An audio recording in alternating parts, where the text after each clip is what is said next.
It is the last leg of the US election campaign.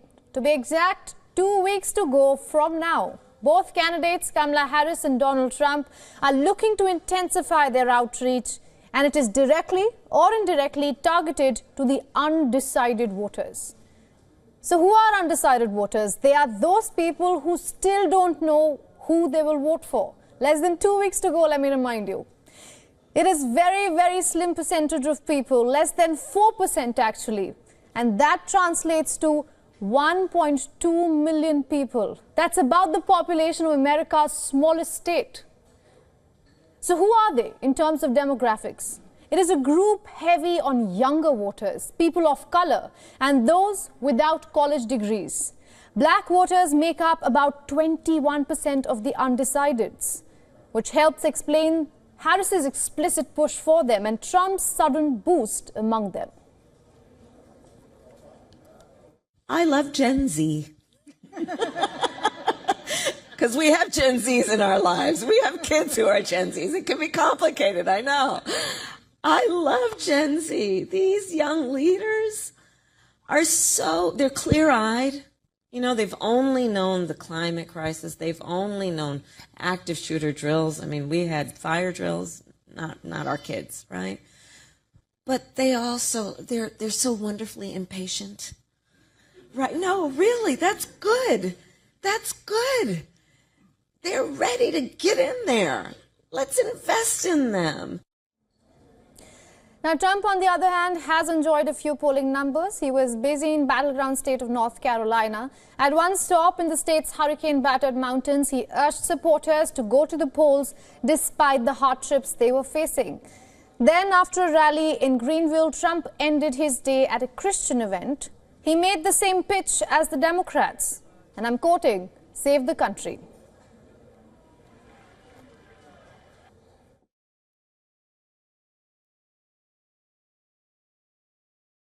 So I'm here tonight to deliver a simple message to Christians across America. It's time to stand up and save your country. Kamala Harris has taken it away, and I'll tell you what, if you take it, she has taken your right away. I gave that to you and they took it back, but we're going to give it back to you within the first week. And once again on our broadcast, Democratic strategist Christopher Hale is joining us from Washington, D.C. Mr. Hale, good to see you. Thank you for having me. 2 weeks to go. It's a busy time here. Absolutely, 2 weeks to go. Despite being less than 4% of the voter population, the undecided voters, as they are being referred to, why do you think they are crucial for the elections? You know, in 2020 and in 2016, this election was decided by tens of thousands of voters across just a few battleground states. This is a nation of 350 million people, but really this election will be decided by 3 or 4% of the electorate that's undecided. Two things: who they vote for and whether or not they show up at all on or before November 5.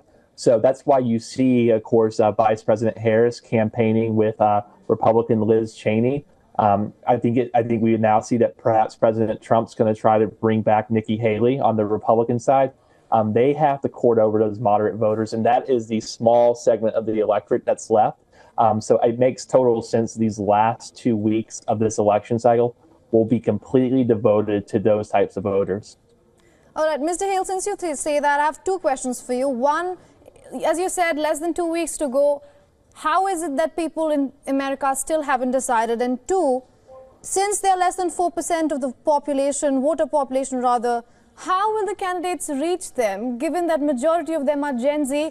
And me representing the Gen Z population, trust me, friends and family of mine, they don't even watch the news. You're absolutely right. I mean, so I think that the reality of it is that we have to go to different segments of media, of culture, that quite frankly, we have been uncomfortable going to in the past. There's a famous podcast in the United States, also globally, called Call Her Daddy, which Vice President Harris appeared on. I think that it's really crucial in the next 2 weeks. I hope, if I was the dictator of the Kamala Harris campaign, we would be going on Joe Rogan. It's a podcast particularly popular with men like me under 40. We have to go to non-traditional spaces. The old guard of media will not win this election. It's no longer it is truly no longer an old guard.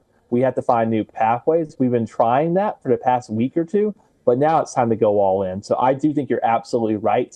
The traditional formats are not going to do it. And quite frankly, Kamala Harris her strength is not traditional television interviews. She tends to be quite verbose, which does not lend itself to an environment like that. She does better on what we call long form. So I think that that will be a challenge, though, because obviously those long form communications get cut up in the clips that go on TikTok.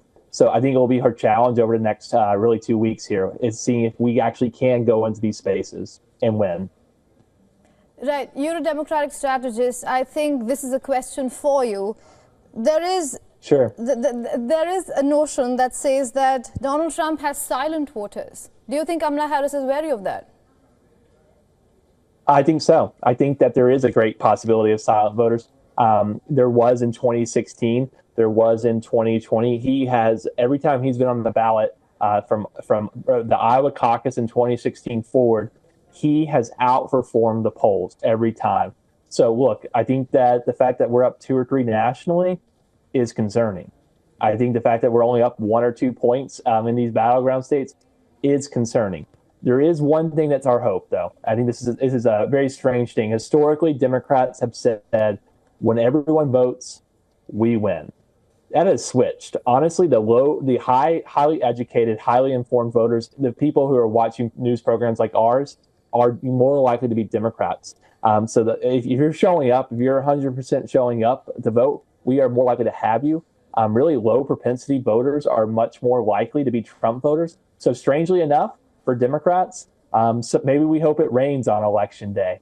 We need a more narrow segment of the population. If people start showing up in mass numbers, I think Donald Trump, unfortunately, will win this election. For all the latest news, download the WION app and subscribe to our YouTube channel.